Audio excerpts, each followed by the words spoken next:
Also, a quick thing, please subscribe, like, and write comments. Thank you. Hello dear friends and welcome to my new video. Thank you for being here with me today. A recap of recent developments.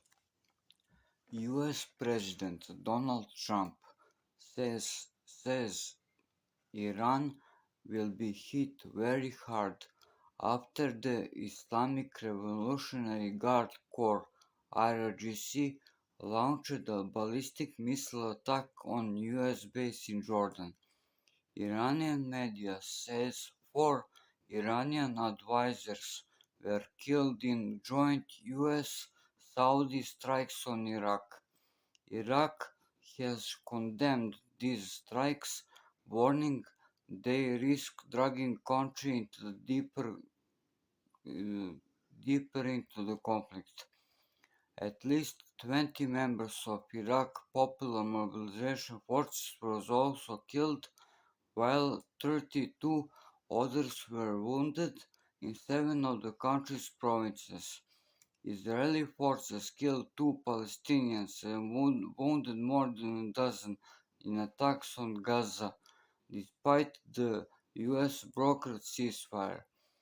A drone has hit US-owned gas storage tanker at Egypt's Mediterranean port of Damietta, causing a fire according to maritime security firms. Tehran, IRNA. 5 months after the US President Donald Trump launched war of aggression against Iran, the war continues to impose a devastating and multi-billion-dollar toll on American economy.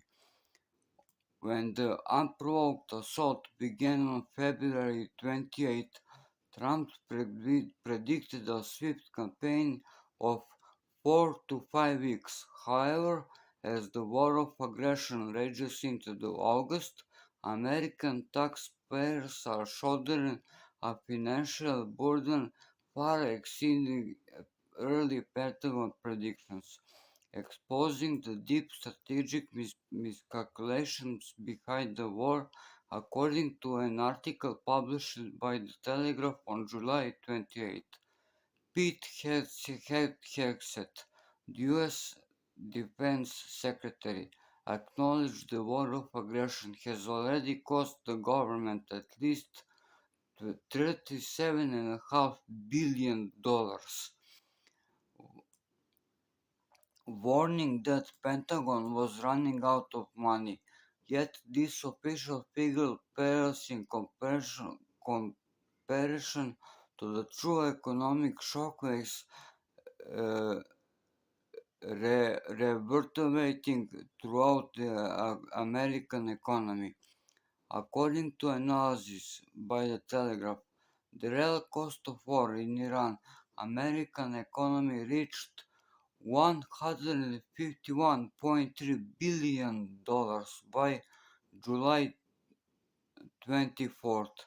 If the war continues at the current rate, that figure would climb to 300 and 301.3 billion by the end of the year. The impact is already filtering through the customers. Petrol prices have been 21.7% higher than they would be without the COVID, while diesel prices have been up 36.7% higher.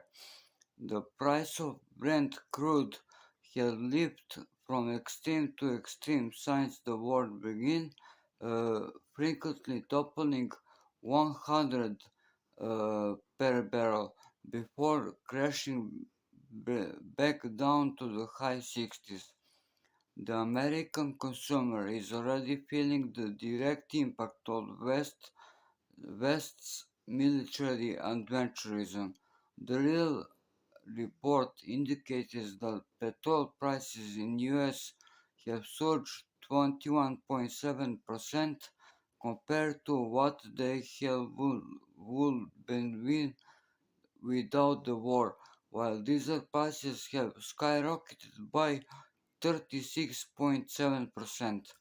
Global energy markets remain in turmoil, with Brent crude prices swinging violently, a direct consequence of the instability unleashed by US-led aggression. Further highlighting the operation's strategic failures, and Telegraph analysis reveals Iran has damaged at least 20 US military sites in the region since the start of the war, including three state-of-the-art anti-ballistic missile systems at the Al-Ruwais and Al-Saidar air bases in the United Arab Emirates and I will butcher this name, air base in Jordan. Experts suggest the final bill will be for the United States strategic fully in West Asia will be far higher, cementing the war as a lasting and self-inflicted wound on the American economy and its military credibility.